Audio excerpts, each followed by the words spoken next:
리아의 성형외과 전효진 원장입니다. 오늘은 내시경 이마 거상 수술에 대해서 이야기해 보겠습니다. 내시경 이마 거상은 어떤 수술이며 저희 리아에서 진행되는 듀얼 고정 방식은 어떤 방식인지 오늘 영상에서 간단하게 설명드리도록 하겠습니다. 우선 이마 거상이라는 수술은 눈썹과 이마를 통째로 당겨 올리는 수술을 말합니다. 그러니까 아코디언을 쭉 짜게 되면은 아코디언의 배 부분이 볼록해지잖아요. 근데 아코디언을 쭉 잡아 당기게 되면은 배 부분이 홀쭉해지죠. 눈썹과 이마를 이렇게 당기게 되면 눈두덩이도 가벼워지게 되고 이마 주름, 미간 주름, 콧잔등 주름, 눈가 주름이 펴지게 되는 수술입니다. 눈 수술하러 가면은 이마 거상을 같이 추천하는 경우가 있던데 돈을 많이 벌려고 추천하신 건가요? 그런 오해를 사실 굉장히 많이 받습니다.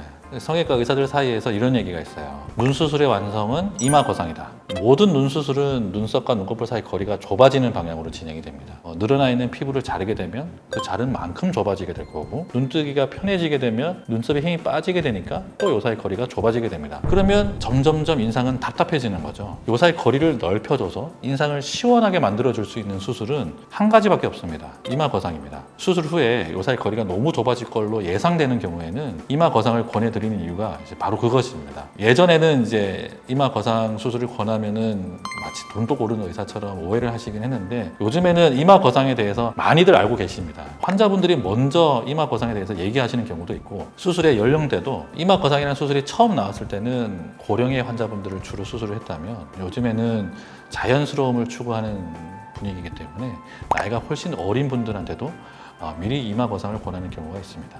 이런 이마 거상 수술은 크게 세 가지 방법으로 진행이 되는데요. 관상절개, 헤어라인 절개, 내시경을 이용한 이마 거상 방법이 있습니다. 요즘은 대부분 내시경을 이용한 이마 거상 수술을 시행하는 것 같습니다. 제가 각 수술의 방법의 장단점을 설명드리는 것은 크게 의미가 없다고 생각을 합니다. 내시경 이마 거상 수술의 장점이 너무나 크기 때문에 그렇습니다. 내시경 이마 거상 수술은 머리카락으로 감춰지는 작은 절개선, 길이가 2cm가 채 되지 않습니다. 4개에서 5개 정도를 이용해서 수술이 진행되기 때문에 환자분 입장에서는 부담이 훨씬 덜한 수술이죠. 그러면서 효과는 효과대로 그대로 보기 때문에 내시경을 이용한 이마 거상 수술을 많이들 선택하시는 것 같습니다. 그럼 내시경 이마 거상에서 중요한 포인트 3가지를 설명드리겠습니다. 첫째는 절개선의 개수입니다. 어차피 머리카락에 가려지고 길이가 2cm가 채 안 되기 때문에 사실 흉터는 거의 문제가 되지 않습니다. 충분한 절개선을 통해서 확실하게 박리를 하고, 박리를 하면서 근육 작업을 하는 것이 훨씬 중요합니다. 혹시 상담 중에 이마 거상의 절개 개수가 작다는 것을 강조를 한다. 저는 개인적으로 전혀 중요하지 않다고 생각합니다. 더군다나 환자 쪽에 절개선을 넣지 않는다.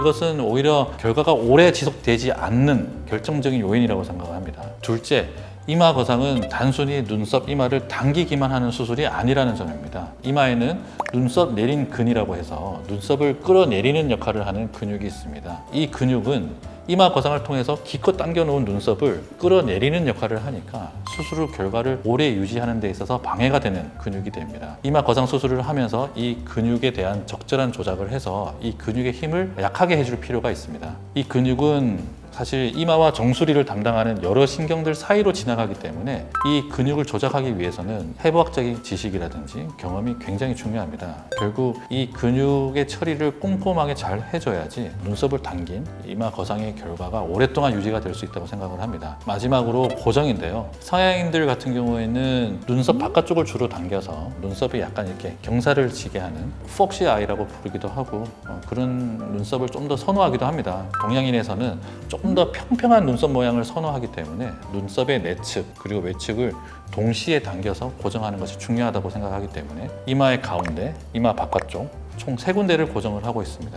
그리고 각 고정 방법은 엔도타인을 이용한 고정 방법이 있고 본 터널링 방식이 있는데, 저는 듀얼 고정이라고 해서 엔도타인 고정과 본 터널링 방식을 2가지를 합쳐서 각각의 장점을 따와서 수술을 진행을 하고 있습니다. 자세한 수술 방법은 제 밥줄이 걸린 문제라 오픈을 할 수는 없지만 조금 더 튼튼하게, 특히 눈썹의 비대칭을 교정하는 데 있어서 훨씬 용이한 것 같습니다.